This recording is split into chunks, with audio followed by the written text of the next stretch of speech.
जिस तरीके से हमारे हाथों के फिंगरप्रिंट्स होते हैं, ठीक है, हाथों के फिंगरप्रिंट्स होते हैं और फिंगरप्रिंट्स क्यों लिया जाता है? क्योंकि fingerprints are unique for everyone. किसी भी दो इंडिविजुअल्स के जो फिंगरप्रिंट्स हैं वो मैच नहीं करते। तो जब यही यूनिक जो पैटर्न है वो डीएनए में देखा जाता है तो उसको डीएनए फिंगरप्रिंटिंग कहते हैं। ठीक है, तो डीएनए फिंगरप्रिंटिंग क्या है? एक ऐसी टेक्निक है जिसके थ्रू हम हर किसी इंडिविजुअल के अंदर जो यूनिक डीएनए है या जो डिफरेंसेस हैं उनको कंपेयर करते हैं। ठीक है, पढ़ेंगे एनसीईआरटी से ही, क्योंकि एनसीईआरटी की एक एक लाइन तुम लोगों को पढ़नी जरूरी है। ठीक है, वैसे मोटा मोटा देखा जाए तो क्या है, सबसे पहले तो हमारे पास डिफरेंसेस बताएंगे। ये चीज हमने पढ़ी कि 99.9% जो है सभी के अंदर सीक्वेंसेस बिल्कुल सेम है, यानी मैं तुम हम सब जो है इतना परसेंट हम लोगों का सेम है, यानी 0.1% जो है वो हमारे अंदर डिफरेंस है। डिफरेंस होने का मतलब क्या हुआ? 1% इसका बैठेगा 3 × 10⁻7, 0.1 करेंगे 3 × 10⁻6, यानी कि अराउंड 3 × 10⁻6 कितना होता है? लगभग 30 लाख। 30 लाख ऐसे बेस पेयर्स हैं जो हमारे अंदर अलग होते हैं। तो तुम लोग सोच सकते हो कि 0.1% भी कितना ज्यादा है यहाँ पे। तो ये डिफरेंसेस अगर हम लोगों को दो डिफरेंट इंडिविजुअल्स हैं जिनके 30-30 लाख बेस पेयर्स हम लोगों को कंपेयर करने हैं, तो सोच सकते हो कि हमारे अंदर इतनी ज्यादा डिफरेंसेस जो हैं वो अभी भी प्रेजेंट हैं। डीएनए फिंगरप्रिंटिंग में क्या चीज होती है? हम लोग आइडेंटिफाई करते हैं डिफरेंसेस। किस चीज में? कुछ स्पेसिफिक रीजन्स हैं डीएनए सीक्वेंसेस के जिसको हम रेपिटेटिव डीएनए कहते हैं। रेपिटेटिव डीएनए अपने नाम से बहुत क्लियर हो जाता है कि कुछ ऐसी डीएनए सीक्वेंसेस हैं जो अपने जीनोम के अंदर बार बार रिपीट होती हैं, कि मेरे पास एक क्रोमोसोम है, इसी में थोड़ा सा चलते हैं फिर वो रिपीट आ जाते हैं, यानी फिर वही आ जाती है, 10 बार रिपीट होती है, कुछ 20 बार रिपीट होती है, 50 बार रिपीट होती है। ठीक है, अब सपोज करो मेरे पास 15 बेस पेयर्स की ही कोई सीक्वेंस है, 15 बेस पेयर्स बार बार रिपीट हो सकते हैं, इतनी कोई बड़ी बात नहीं है। ठीक है, तो ऐसे डीएनए होते हैं, ऐसी सीक्वेंसेस होती हैं जो बार बार रिपीट होती है और इनको हम रेपिटेटिव डीएनए कहते हैं। लेकिन यहाँ खास बात क्या है, ये रेपिटेटिव डीएनए जो है हर किसी में सेम टाइम्स रिपीट नहीं होते, कि मेरे अंदर 50 बार हैं, तुम्हारे अंदर 51 टाइम्स हो सकते हैं, तुम्हारे अंदर 51 है, किसी और के अंदर 1050 बार भी रिपीट हो सकते हैं। ठीक है, तो इनको रिपीटेटिव डीएनए कहा जाता है। क्यों कहा जाता है? क्योंकि एक स्मॉल स्ट्रेच ऑफ डीएनए होता है, डीएनए का एक छोटा सा पोर्शन होता है जो कि बार बार रिपीट होता रहता है। जब हम लोग सेंट्रीफ्यूगेशन करते हैं, पूरा का पूरा जीनोमिक डीएनए लेते हैं और उसको डेंसिटी ग्रेडियंट सेंट्रीफ्यूगेशन करते हैं। डेंसिटी ग्रेडियंट का मतलब है डेंसिटी के बेसिस पे हम लोगों ने ऐसे एक ट्यूब ले ली, उसमें सारा जीनोमिक डीएनए डाल दिया, ठीक है, और उसके बाद फिर जब डीएन सेंट्रीफ्यूज कर दिया, सेंट्रीफ्यूज करने का मतलब हाई स्पीड रोटेट कर दिया। हाई स्पीड रोटेट करने से क्या होगा, सब अपनी डेंसिटी के हिसाब से ऐसे बैंड बना के बैठ जाएंगे। जो सबसे हैवी होगा वो सबसे नीचे डलेगा, जो लाइट होगा जितना वो उतना ऊपर आता जाएगा। ठीक है, बट बात ये है कि डेंसिटी के बेसिस पे सब अलग अलग हो जाएंगे। जो बल्क डीएनए है, ज्यादातर जो डीएनए बड़ा वाला मेजर जो बल्क डीएनए है उसकी मेजर पीक आ जाती है। मेजर पीक मतलब एक बड़ा सा बैंड बना के वो बिल्कुल अलग हो जाता है, जबकि दूसरी छोटी छोटी पीक्स आती हैं जिसको हम लोग सैटेलाइट डीएनए कहते हैं। ठीक है, सैटेलाइट होती है ना, जैसे एक पूरी धरती के ऊपर एक अलग से छोटा सा चोंच सी नजर आ जाती है, पॉइंट सा, उसको सैटेलाइट बोलते हैं। ऐसे ही जो बल्क डीएनए है उसके अलावा जो ये सैटेलाइट डीएनए छोटा अमाउंट होता है, तो इसको सैटेलाइट डीएनए बोला जाता है। अब ये सैटेलाइट डीएनए को हम लोग micro satellite, mini satellite, nano satellite, इस तरीके से बेसिस पे, किस बेसिस पे कि वो एटी रिच है, जीसी रिच है, कितना लंबा है सेगमेंट, जो भी है उसकी लंबाई कितनी है, उसमें कितने रिपीट्स हैं, इन बेसिस पे। क्योंकि जितना ज्यादा होगा, जैसे एटी और जीसी, इनके बीच में क्या है, जी और सी, इनके अंदर ट्रिपल बॉन्ड्स होते हैं। इनका जो अगर देखो तो शायद से साइज में भी डिफरेंस होता है। जीसी जो है वो ज्यादा हैवी पड़ते हैं ए और टी के कंपैरिजन में।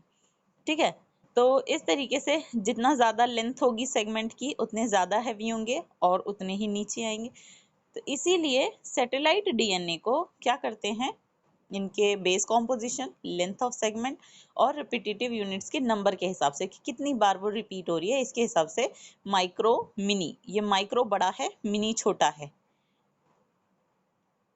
या नहीं उल्टा हो गया, मिनी थोड़ा बड़ा है जो 10⁻³ जैसे लेते हैं, जैसे मिनी मिलीमीटर टाइप्स शायद से, या मेरे को अभी याद नहीं है, माइक्रो, मिनी, नैनो सैटेलाइट इस तरीके से होती हैं साइजेस के हिसाब से। दीज सीक्वेंसेस, अब ये रिपीटेटिव डीएनए है, और ये कौन सा वाला डीएनए है जो हम लोग ले रहे थे 99% वाला, ठीक है। ये डीएनए किसी भी चीज के लिए कोड नहीं करता, ये all know. These sequences normally do not code for any proteins, but they form a large portion of human genome. ठीक है। इन सीक्वेंसेस में हाई डिग्री ऑफ पॉलीमॉर्फिज्म पाया जाता है। पॉली मीन्स मैनी, मॉर्फ मतलब होता है फॉर्म्स। जब एक कोई चीज डिफरेंट फॉर्म्स में पाई जाती है तो उसको पॉलीमॉर्फ कहा जाता है, ठीक है। और इस तरीके का जो फिनोमिनन है उसको पॉलीमॉर्फिज्म कहा जाता है। तो ये जो सैटेलाइट डीएनए है, ये सभी इंडिविजुअल्स में मल्टीपल फॉर्म्स दिखाते हैं, डिफरेंट फॉर्म्स शो करते हैं, ठीक है। And form the basis of DNA fingerprinting, और यही डीएनए फिंगरप्रिंटिंग का बेसिस बनते हैं। सिंस डीएनए तुम किसी भी टिश्यू में से निकाल लो, ब्लड में से, हेयर में से, स्किन में से, बोन, सलाइवा, स्पर्म, किसी भी टिश्यू में से डीएनए निकालो, वो सब एक जैसा होगा, ठीक है। एक एक इंडिविजुअल का सारा डीएनए एक जैसे होगा। तो ये जो है they become very useful identification tool in forensic application. Forensic कौन सी होती है, जिसमें इंडिविजुअल्स को कंपेयर करके देखा जाता है टिश्यूज के बेसिस पे कि ए और बी सेम है कि नहीं, पैटर्निटी मैटर्निटी चेक की जाती है, क्लोज रिलेटिव्स देखे जाते हैं, ठीक है। तो इसमें ये काफी यूजफुल होता है। Further, as the polymorphisms are inheritable from parents to children, क्योंकि डीएनए है तो ये इनहेरिटेबल है, बच्चों के अंदर पेरेंट्स से इनहेरिट होते हैं। डीएनए फिंगरप्रिंटिंग जो है पैटर्निटी टेस्टिंग में भी काफी यूजफुल होता है। As polymorphism in DNA sequence is the basis of genetic mapping of human genome as well as DNA fingerprinting, it is essential that we understand। अब क्योंकि डीएनए सीक्वेंस की जो पॉलीमॉर्फिज्म, ये जो डिफरेंट फॉर्म्स पाई जा रही हैं, इसको हम लोग जब सीक्वेंसिंग करते हैं तब भी इसको एक बेसिस मान के चलते हैं। क्योंकि क्या करते हैं, अगर हमारे पास एक स्ट्रेच ऑफ डीएनए आया, डीएनए का एक सीक्वेंस है और उसमें बहुत सारी मल्टीपल रिपीटेटिव यूनिट्स हैं, तो हम लोग बोल देते हैं कि ये जंक डीएनए किसी चीज के लिए कोड नहीं कर रहा, ठीक है। क्योंकि जो रेपिटेटिव डीएनए है वो मोस्टली किसी चीज के लिए कोड नहीं करता। साथ ही डीएनए फिंगरप्रिंटिंग के लिए भी हमारा ये बेसिस बन रहा है। तो सबसे पहले जानते हैं डीएनए पॉलीमॉर्फिज्म का मतलब है क्या। क्या हुआ, कोई क्वेश्चन किसी का। Polymorphism variation at genetic level. तो पॉलीमॉर्फिज्म है क्या। आवाज नहीं आ रही बच्चे, किसी को अगर कुछ कहना है ना तो मेरे को चैट में लिख दो, ठीक है, क्योंकि मेरे को क्वेश्चन समझ नहीं आ पा रहे। तो वेरिएशन, जेनेटिक लेवल पे जो वेरिएशन है उसी को हम लोग पॉलीमॉर्फिज्म कहते हैं। क्यों होते हैं, क्योंकि म्यूटेशंस होती हैं। म्यूटेशंस हमें पता है हमेशा होती रहती हैं। जेनेटिक जो बेसिस है हमारा, जो नाइट्रोजनस बेसिस होते हैं उसमें चेंजेस आते रहते हैं। और क्योंकि ये रेपिटेटिव वाला डीएनए, जो जंक डीएनए, जो नॉन कोडिंग है, उसमें कुछ पता तो चलता नहीं, क्योंकि वो डायरेक्टली अफेक्ट तो करेगा नहीं। और इस तरीके से क्या होगा, उसके अंदर म्यूटेशंस भी होती रहेंगी और इनहेरिट भी होती रहेंगी, और इंडिविजुअल पे बहुत ज्यादा फर्क भी नहीं पड़ेगा। म्यूटेशंस वगैरह हम लोग चैप्टर 5 में ऑलरेडी पढ़ चुके हैं। नई म्यूटेशन तब होती हैं जब सोमैटिक सेल्स में या जर्म सेल्स में। सोमैटिक सेल्स कौन से होते हैं, मेरी बॉडी के सभी सेल्स सोमैटिक सेल्स हैं, एक्सेप्ट फॉर दोज जिनमें सेक्सुअल रिप्रोडक्शन चल रही है, ठीक है। जो वो सेल्स जो कि गेमीट्स जनरेट करते हैं उनको जर्म सेल्स बोला जाता है। उसके अलावा जितने भी बॉडी के सेल्स होते हैं उनको सोमैटिक सेल्स बोला जाता है, ठीक है। तो दोनों में से किसी में भी हो सकती हैं अगर जर्म सेल्स में हो जाती हैं, और वो इंडिविजुअल की एबिलिटी टू हैव ऑफस्प्रिंग को किसी तरीके से इम्पेयर नहीं कर रही है, तो क्या होगी, वो म्यूटेशन एक ऑर्गेनिज्म से दूसरे ऑर्गेनिज्म में चली जाएगी। सपोज करो कि मैं हूँ, ठीक है, मैंने एग्स प्रोड्यूस किए और इन एग्स में जो था कोई म्यूटेशन ए आ गई। ये जो म्यूटेशन ए थी ये जंक वाले डीएनए में हुई, इस वजह से जो नॉर्मल कैपेसिटी थी, जो नॉर्मल इंडिविजुअल था, उस पर कोई फर्क नहीं पड़ा, और इसकी वजह से क्या हुआ, अब ये म्यूटेशन हो भी गई और अब ये जो मेरे बेबीज होंगे उसके अंदर इनहेरिट हो जाएगी, उनके अंदर चली जाएगी और फिर उनसे उनके बच्चों में चली जाएगी, यानी जनरेशन टू जनरेशन ये पास ऑन होती रहेगी। Allelic sequence variation has traditionally been described as a DNA polymorphism। और यही जो एलील्स में जो डिफरेंस आता है, क्योंकि हम लोग जब बोल रहे हैं कि डीएनए के अंदर आया है तो ये एलील्स हैं, डिफरेंट एलील्स क्या हैं, जीन्स के ही पार्ट हैं। Allelic sequence variation has been traditionally described as DNA polymorphism. अगर किसी एलील में 0.01 से ज्यादा फ्रीक्वेंसी होती है, कि सपोज करो हमारे पास ये था, एक ये था और एक ये था, हमारे पास कैपिटल टी स्मॉल टी, दो तरीके की एलील्स थी, अगर देखा जाए तो ये 50-50% थी ना किसी भी इंडिविजुअल के अंदर, यानी कि इसकी जो फ्रीक्वेंसी थी वो थी 0.5, यानी 1 में से आधे इंडिविजुअल्स ऐसे जिनके अंदर कैपिटल टी होगा और आधे ऐसे होंगे जिनके अंदर स्मॉल टी होगा। क्यों? क्योंकि हमारे पास पूरी जो पॉपुलेशन थी, पूरी पॉपुलेशन में कुल हमारे पास 3 डिफरेंट टाइप के ऑर्गेनिजम्स पाए जा रहे थे।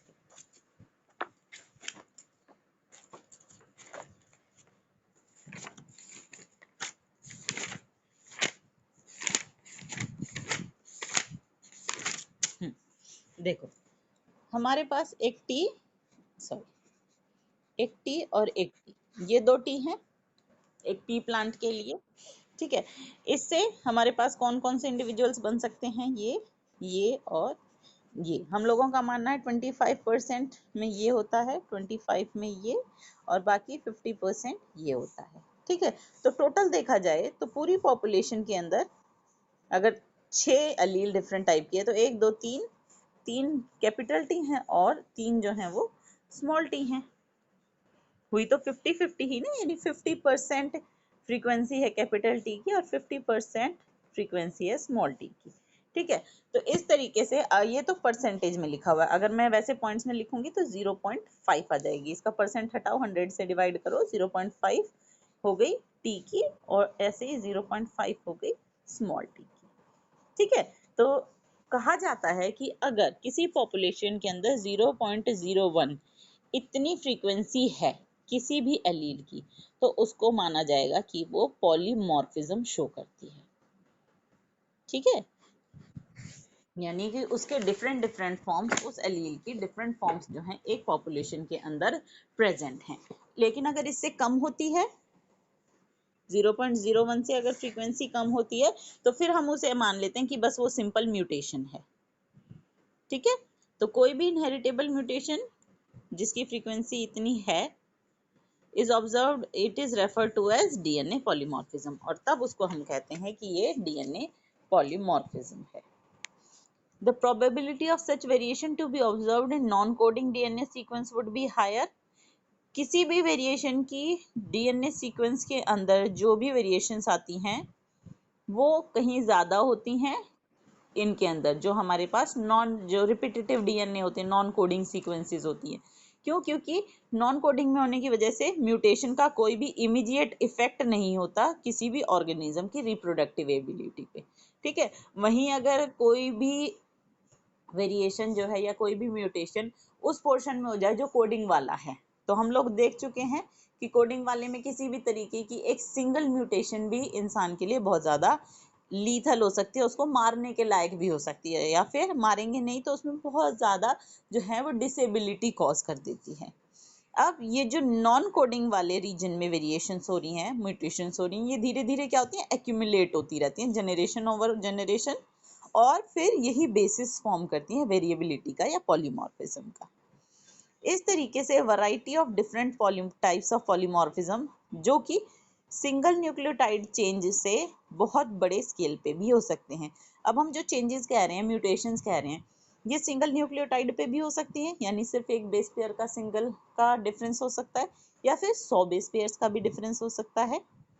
एवोल्यूशन में, स्पीशिएशन में ये जो पॉलीमॉर्फिज्म होते हैं, डिफरेंट टाइप के म्यूटेशंस आती हैं, डिफरेंट फॉर्म्स बनती हैं एलील्स की, इन सब का बहुत अहम रोल होता है। ठीक है, अभी नहीं है तुम्हारे लिए, हायर क्लासेस में इनको तुम स्टडी करोगे। The DNA technique of DNA fingerprinting initially develop की थी एलेक्स जेफरीज ने। नाम याद रखना बहुत जरूरी है। ठीक है, ही यूज्ड अ सैटेलाइट डीएनए, उसने किसी एक सैटेलाइट डीएनए को यूज किया एज अ प्रोब। प्रोब क्या होता है? प्रोब एक ऐसा मॉलिक्यूल है जिसका सीक्वेंस तुम लोगों को पता है और तुम उसको जहां जहां भी वो जा रहा है तुम उसको बहुत आसानी से आइडेंटिफाई कर सकते हो। ठीक है, तो कोई भी ऐसी चीज जो हमारे लिए नोन है उसको हम प्रोब बोलते हैं। अगर तुम मॉलिक्यूलर बायोलॉजी आगे पढ़ोगे कभी भी फ्यूचर में, तो तुम्हें ये प्रोब नाम की चीज जो है वो बहुत कॉमनली देखने को मिल जाएगी। ठीक, तो उसने एक ऐसा satellite DNA as a probe use किया, प्रोब यानी की तरह आइडेंटिफाइंग मॉलिक्यूल की तरह यूज किया, जो शो करता था very high degree of polymorphism, यानी अलग अलग ऑर्गेनिजम्स में, अलग अलग इंडिविजुअल्स में उसकी कई ज्यादा डिफरेंट फॉर्म्स जो हैं वो दिखाई देती थी। उसने कहा इस सैटेलाइट डीएनए को variable number of tandem repeats, कि उसने एक स्पेशल नाम दे दिया कि ये कुछ ऐसे टेंडम रिपीट्स हैं जो कि अलग अलग नंबर में हर किसी के अंदर रिपीट होते हैं। ये टेक्निक जो है as used earlier involve southern blot hybridisation. Southern blot hybridisation क्या है? सदर्न एक साइंटिस्ट का नाम है, ठीक है, जिसने ये ब्लॉटिंग हाइब्रिडाइजेशन देखी थी using radio labelled VNTR as a probe. अब ये जो सैटेलाइट डीएनए इसने लिया जिसको हम अब वीएनटीआर कह रहे हैं, इसको हम लोग एज ए प्रोब कैसे यूज करेंगे? इसको हम रेडियो लेबल कर देते हैं। रेडियो लेबल करने का मतलब इसके अंदर जो भी नाइट्रोजन, फोस्फोरस या कोई भी और दूसरा मॉलिक्यूल भी, उसको हम लोग रेडियो एक्टिव वाला ले लेते हैं। ठीक है, तो जहां जहां जो वो जाएगा हमारा जो वीएनटीआर जिसे हम प्रोब कह रहे हैं, जहां जहां हमारा ये मॉलिक्यूल जाएगा वहां वहां रेडियो एक्टिविटी शो करेगा और हम उसे आसानी से आइडेंटिफाई कर लेंगे। ठीक है, तो एक्चुअल में ये सदर्न ब्लॉट हाइब्रिडाइजेशन के नीचे स्टेप्स दे रखे हैं। सबसे पहले तुम्हें क्या करना है, कोई भी इंडिविजुअल है जिसका तुम्हें स्टडी करना है डीएनए, उसको तुम लोग आइसोलेट करोगे। डीएनए आइसोलेशन तो सबसे पहला काम होता है। ठीक है, डीएनए सबसे पहले तुमने निकाल लिया, उसके बाद नेक्स्ट स्टेप क्या करना है? Digestion of DNA by restriction endonucleases. Restriction endonucleases क्या है? ये कुछ ऐसे एंजाइम्स हैं जो डीएनए को कट कर देते हैं रैंडम जगहों पे। ठीक है, जो हम लोगों ने याद है जब पीछे कर रहे थे कि एक डीएनए लेना है और उसके डिफरेंट फ्रेगमेंट्स कर देने हैं, वो फ्रेगमेंट्स करने वाले एंजाइम्स कौन होते हैं? वो होते हैं रेस्ट्रिक्शन एंडोन्यूक्लियेसेस। ठीक है, कि ये डीएनए है अलग अलग जगह पे कट कर देंगे। कट करने से क्या होगा? हमारे पास बहुत सारे फ्रेगमेंट्स बन जाएंगे। Separation of DNA fragments by electrophoresis. अब नेक्स्ट स्टेप हमें क्या करना है? इलेक्ट्रिसिटी का यूज करके, इलेक्ट्रोफोरेसिस जो है वो अपने आप में एक टेक्निक है। इस टेक्निक से हम क्या करते हैं, जो डीएनए के फ्रेगमेंट्स बनते हैं उनको हम लोग सेपरेट करते हैं। यानी हमारे पास सपोज करो ये एक डीएनए था, इसके मैंने इस तरीके से कुछ फ्रेगमेंट्स कर दिए। ठीक है, अब इनके साइजेस सबके अलग अलग हैं। ठीक है, मान लो इसका 4 है, 3 है, ये 5 है, ये 6 है। ठीक है, इनके मॉलिक्यूलर वेट जो है मैंने सपोजिटली ऐसे नंबर डाल दिए। फिर मैं क्या करूंगी, एक प्लेट लेती हूँ। ठीक है, इस प्लेट में मैंने क्या करना है, इस प्लेट में मुझे भर देना है जेल। ये जो जेल है ये है एगेरोस जेल, स्पेशल जेल होता है जो एक अगार नाम की फंजाई में से एल्गी में से निकाला जाता है। ठीक है, जेली तुम लोगों ने सभी ने खाई है ना? जो जेली यूज करते हैं ना वो चिपचिपी सी होती है, ना तो पूरी तरीके से सॉलिड कह सकते हैं उसे, ना पूरी तरीके से लिक्विड कह सकते हैं, तो इन मिड वे होती है। हाँ, वो जो जेली होती है ना उसी को, तो वो जेली लेते हैं, एगेरोस जेल है हमारे पास, उस जेल को यहाँ पे पोर कर देते हैं। ठीक है, पोर कर देते हैं। जब पोर करते हैं उसे गर्म करके पोर करते हैं, क्योंकि जब गर्म करते हैं किसी भी चीज को तो वो लिक्विड में कन्वर्ट हो जाती है। तो एगेरोस जेल जब गर्म होता है तब बिल्कुल पानी की तरह लिक्विड होता है। ठीक है, इसके अंदर पोर कर दिया, एक थाली के अंदर, मान लो तुम्हारी ये चौकोर थाली है, उसके अंदर तुमने डाल दिया, और जब डाला ना उस टाइम पे तुमने एक कंघा लिया और वो कंघा जो ऐसे डुबो दिया। ठीक है, उससे क्या होगा, तुमने 2 घंटे के लिए सेटल इन होने के लिए रखा उसे। जब ये 2 घंटे में सेट इन हो गया, ये क्या हो जाएगा, ड्राई हो जाएगा, जेली बन जाएगी उसकी। और साथ में वो कंघा निकाल लो। कोम्ब निकालने से क्या होगा, जहां जहां तुम्हारे कोम्ब के टीथ थे वहां पे ऐसे छोटे छोटे डिप्रेशन बन जाएंगे, बन जाएंगे, खाली जगह हो जाएगी ना वो। ठीक है, नहीं, जैसे अगर तुम नॉर्मली हलवे के अंदर चमचा डाल देते हो और उसको वहीं पे छोड़ देते हो, तो जब चमचा हटाओगे तो चमचे की जगह बन जाती है वो खाली, ठीक है। तो उस तरीके से कोम्ब डाल देते हैं और ये वेल बन जाते हैं, इनको हम बोलते हैं जनरली वेल, ठीक है। इन वेल्स के अंदर हम क्या करेंगे, ये डीएनए के जो फ्रेगमेंट्स है ना, इनको डाल देंगे। जितने वेल्स हैं उतने टाइप के डीएनए तुम डाल सकते हो, ठीक है। मान लो ये ए इंडिविजुअल का था, किसी और का था, वो बी का इसमें डाल दिया, किसी और का सी का था, उसमें इसमें डाल दिया, ठीक है। इतना डालने के बाद डीएनए डाल दिया, ये वाला जो डीएनए हमने सेपरेट करके फ्रेगमेंट्स किए थे, इसको डाल दो। और उसके बाद तुम्हें क्या करना है, इसको इलेक्ट्रिसिटी देनी है, ठीक, बिजली करंट देना है। डीएनए कैसा है, नेगेटिवली चार्ज्ड है, तो तुम क्या करोगे, ये जो इलेक्ट्रिसिटी दोगे उसको, उसका फ्लो इस तरीके से रखोगे कि पॉजिटिव चार्ज इधर रखना है और नेगेटिव चार्ज इधर रखना है, ठीक है। तो डीएनए बीइंग नेगेटिवली चार्ज्ड, ये किस तरफ अट्रैक्ट हो जाएगा, पॉजिटिव चार्ज की तरफ, यानी जो डीएनए है इसमें से चल चल के मूव करने लग जाएगा इस तरफ, ठीक है। लेकिन यहाँ क्या होगा कि ये फ्रेगमेंट्स का साइज अलग अलग है, अलग अलग साइज होने की वजह से इनकी जो स्पीड है वो इसके अंदर डिफरेंट होगी। अलग अलग स्पीड होने की वजह से क्या होगा, जो लाइटेस्ट होगा, सबसे हल्का होगा, वो सबसे पहले भागेगा, यहाँ पहुंचेगा। जो हैवी होगा वो सबसे लास्ट में। अगर मैं 2 घंटे के लिए बिजली चला के छोड़ देती हूँ, जैसे ही मुझे लगा कि ये यहाँ पे लास्ट वाला हो गया, यहाँ पहुंच गया, मैंने बिजली बंद कर दी। करंट बंद करने से क्या होगा, जो भारी वाला था वो तो अभी तक यहीं पहुंचा था, वो यहीं लटक के रह जाएगा। जो मिडवे थी जिसकी डेंसिटी, वो यहाँ आ जाएगी, उससे कम वाले की यहाँ, और जो सबसे हल्का वाला होगा वो यहाँ पहुंचेगा। समझ आ रही है ये चीज, कि अपनी डेंसिटी के हिसाब से कि कौन कितना ज्यादा हैवी है, उसके हिसाब से उनकी मूवमेंट, उनकी जो स्पीड होगी करंट में, वो फर्क होगी, और इस वजह से वो अपने डेंसिटी के बेसिस पे सेपरेट हो जाएंगे, ठीक है। ये सेपरेट कर लिए हमने। तो ये एक स्टेप था, separation of DNA fragments by electrophoresis. ये जो टेक्निक मैंने अभी तुम्हें बताई है एग्रोस जेल वाली, उसको इलेक्ट्रोफोरेसिस कहा जाता है, ठीक है। अब डीएनए फ्रेगमेंट सेपरेट कर लिए, सेपरेट करने के बाद अगला स्टेप आएगा ट्रांसफरिंग, जिसको हम ब्लॉटिंग भी बोलते हैं, of separated DNA fragments to synthetic membrane such as nitrocellulose और नाइलॉन। नाइट्रोसेल्युलोज और नाइलॉन मेम्ब्रेन का क्या मतलब है, ये जो हमारे पास एक जेल रखा हुआ, ये रखा हुआ था ना हमारे पास, हम एक दूसरी मेम्ब्रेन लेते हैं, उसको इस तरीके से इसके ऊपर रखते हैं, ठीक है, प्रेस करते हैं, जिससे क्या होगा, वो सेम बेंड्स जो है वो इसकी एक रेप्लिका यहाँ भी बन जाएगी।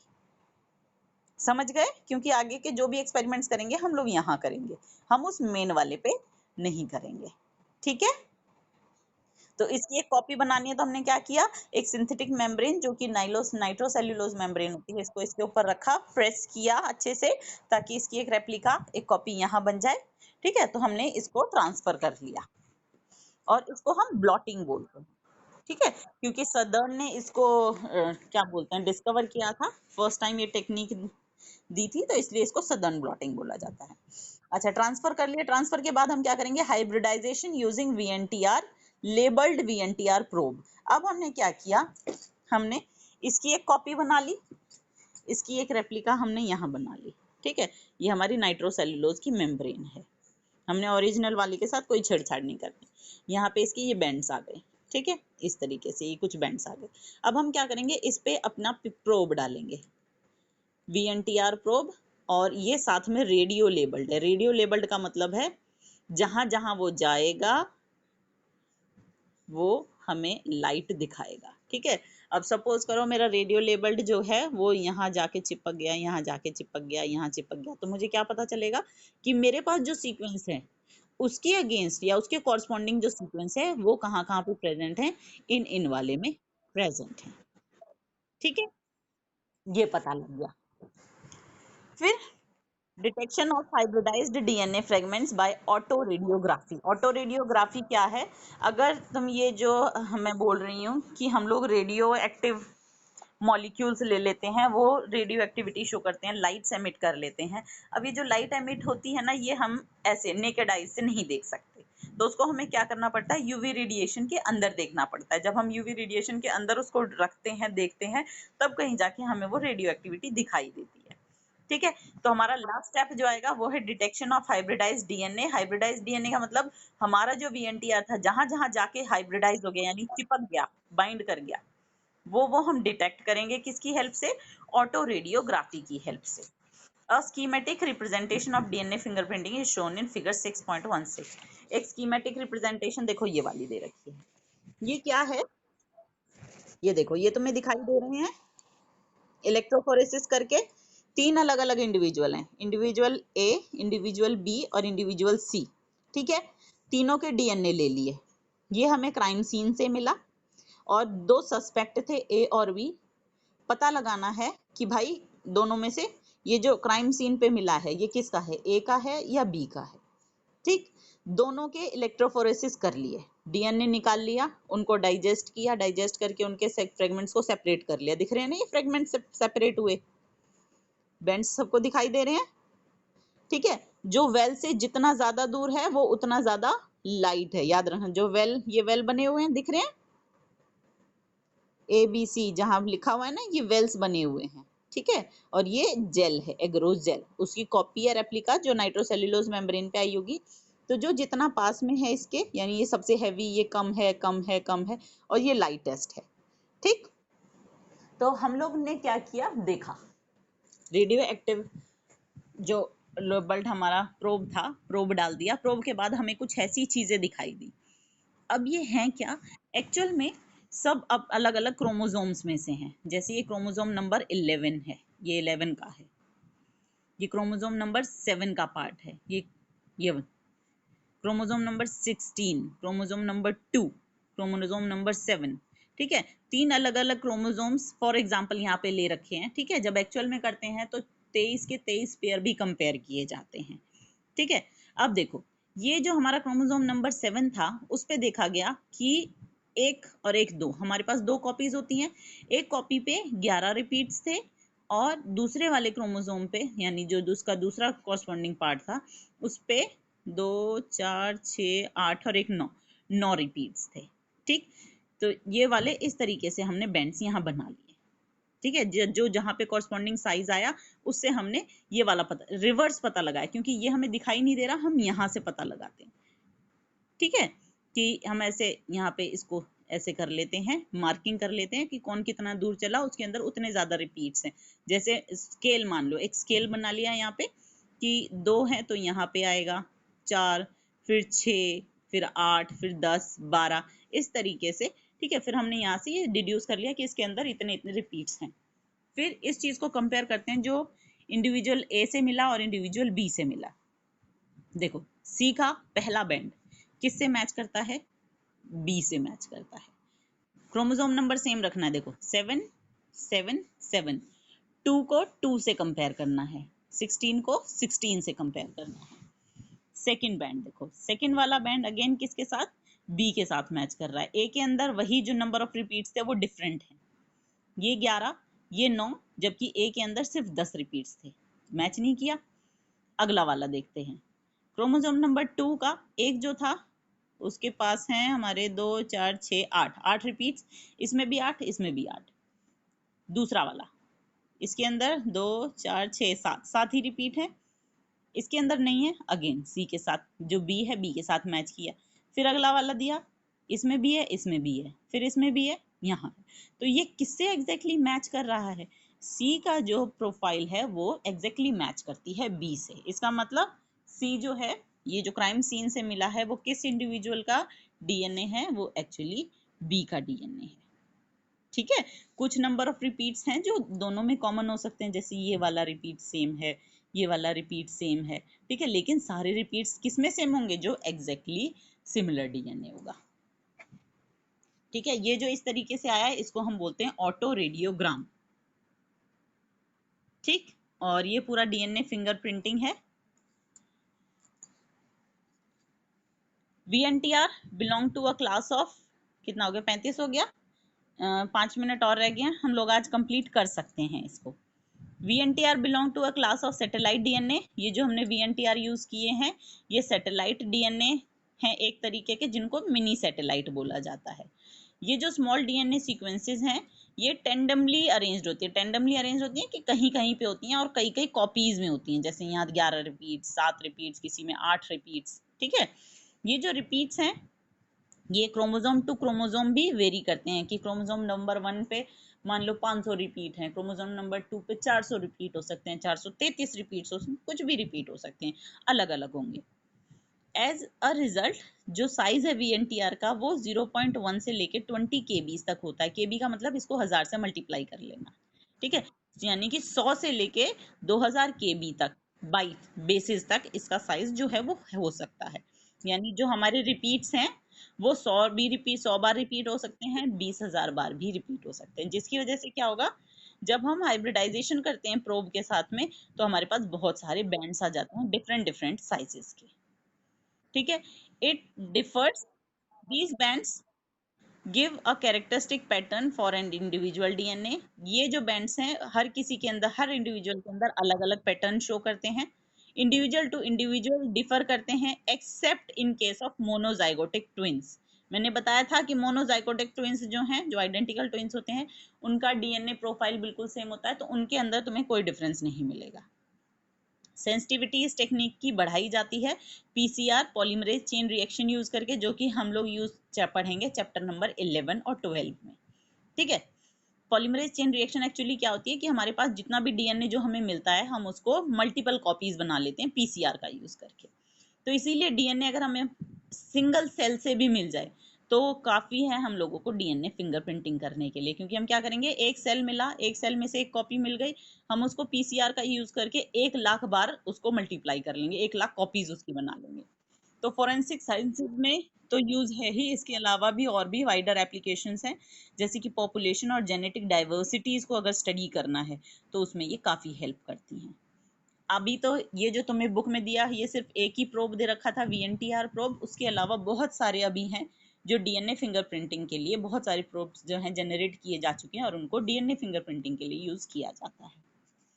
ठीक है, क्योंकि ये तो एक ही टाइप का जो बेसिस थे, रिपीट्स थे, बताए गए थे। इसके अलावा बहुत सारे ऐसे रिपीट्स बाद में खोजे जा चुके हैं और उनको साइंटिस्ट जो हैं वो यूज भी कर रहे हैं। हाँ बेटा, असाइनमेंट क्वेश्चन सेंड कर दूंगी, पर आज नहीं कहती, वेरी टायर्ड। ठीक है, थोड़ी देर पहले ही आई थी। अच्छा, इसी के साथ हमारा चैप्टर खत्म हो जाता है। ठीक है, ये बाद में देखेंगे।